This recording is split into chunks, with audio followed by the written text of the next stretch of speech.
High, আমার মেয়েটা এখন নেটের দরজার ভেতরে বসে পাখি দেখছে। আমি প্রতিদিন এইভাবে জল আর একটু খাবার দিয়ে দিই, আর পাখিগুলো অনেক আসে আর ও বসে বসে ওদের সঙ্গে বিভিন্ন রকম করে ডাকে, কথা বলে। আর আমি সেই সুযোগে চটপট করে একটা 3 কেজি আগের দিন সাইপ্রেনাস মাছ এনেছিল, ওটা ভাজতে বসিয়ে দিলাম, কারণ মাথাটা ভাজতে অনেকক্ষণ টাইম লাগবে। ভালো করে মচমচে করে ভাজতে হবে।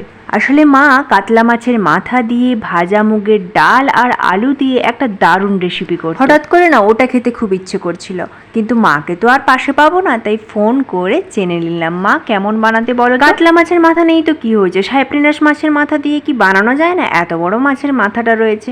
মা বললো হ্যাঁ হবে না কেন, তবে টেস্টটা একটু অন্যরকম। মাও যেভাবে বলে দিল আমিও একটু চেষ্টা করলাম, যদিও মায়ের মতো এত সুন্দর হয়নি, তবে মোটামুটি ভালোই হয়েছিল খেতে। আর সঙ্গে বানিয়েছিলাম কুঁদরি, আলু, বেগুন আর মাছের শাঁস দিয়ে একটা সবজি। আজকে এটাও খেতে খুব সুন্দর হয়েছিল। ঝরঝরে গরম ভাত সঙ্গে এক টুকরো লেবু দিয়ে আজকের লাঞ্চটা পুরো জমে গেছে। তোমাদের ভিডিও কেমন লাগলো জানিও কিন্তু। টাটা।